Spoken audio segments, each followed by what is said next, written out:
একটু দিকে খেয়াল করো, মানে এই রাইট রাইট শব্দ অর্থ কি বলতে পারো? হ্যাঁ, সঠিক। এর ফর মানে কি?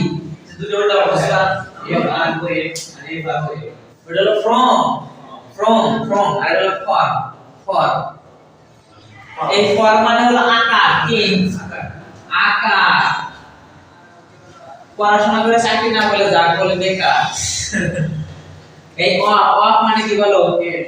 এ গণিতের মধ্যে বদমাশ করো নাই, যে বি তে ব্র্যাকেট, ও তে অফ মানে এর, যে 100 এরকম ভাবে করছ না, যে 1/100 এর 5, তাহলে এটা এরকম ভাবে কাটাকাটি করছো, তাহলে উপরে 1 নিচে 20 করছো না, ওই এর। আর ভার্ব মানে কি বলো?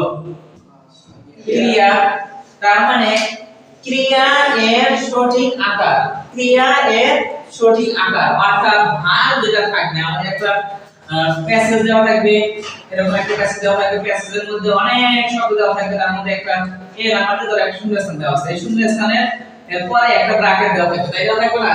ব্র্যাকেটের মাঝখানে একটা ভার্ব দেওয়া থাকবে। যেহেতু আমরা রাইট ফর্ম অফ ভার্ব করতেছি, তার মানে এই ব্র্যাকেটের মধ্যে অন্য কোনো কিছু দিবে না। কি দেবে? শুধু ভার্ব দেবে। যখন শুধু ভার্ব দেবে, এই ভার্বটাই এই সেন্টেন্স অনুযায়ী, এই প্যাসেজ অনুযায়ী সঠিক ফর্ম বসানো লাগবে। এই যে যখন আমরা সঠিক ফর্ম বসাবো, এটা না হলে সঠিক ফর্ম বসানো লাগবে। কার সঠিক ফর্ম? ভার্বের সঠিক ফর্ম। কথা কি ক্লিয়ার? তার মানে এখানে একটা প্যাসেজ দেওয়া থাকবে, প্যাসেজের মধ্যে শূন্যস্থান দেওয়া থাকবে, ওই শূন্যস্থানের পরে ব্র্যাকেটের মধ্যে যে ভার্বটা দেওয়া থাকবে, ওই ভার্বটার সঠিক রূপ বা সঠিক আকার এই শূন্যস্থানে বসাতে বললে তুমি ভালো নাম্বার পাবা। প্রেজেন্টের মধ্যে দুই ধরনের প্রেজেন্ট আছে। কয় ধরনের প্রেজেন্ট আছে? দুই ধরনের প্রেজেন্ট আছে, সাধারণত ব্যবহার হয় সবচেয়ে বেশি। একটা হলো ইনডেফিনিট, একটা হলো কি ইনডেফিনিট। দেখো আমি এখানে কি লিখলাম, example I to go there regularly.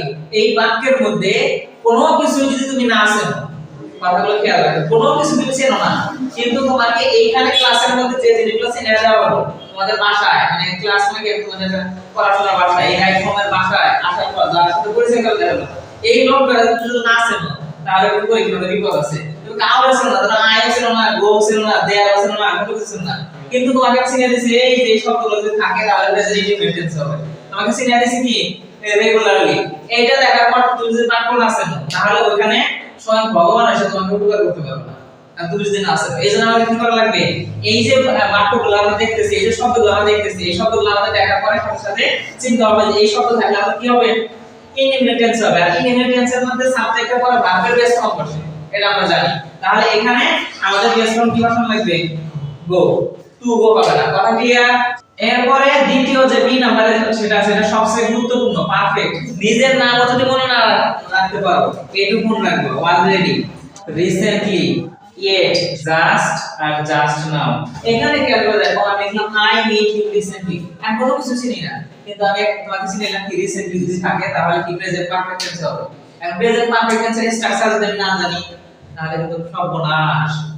Present perfect টেন্সের মধ্যে কি বসে? অক্সিলারি ভার্ব বসে, হ্যাভ অথবা হ্যাজ। আই এর সাথে কি বসে? হ্যাভ বসে, হ্যাভ লিখবো, হ্যাভ হ্যাজ হ্যাড, যে কোনো যেটাই বসুক না কেন, ভার্ব কত মাত্র হয় 3 নাম্বার ফর্ম, তাহলে 3 নাম্বার ফর্ম লিখে দিলাম, হ্যাভ মিট, আনসার হয়ে গেল।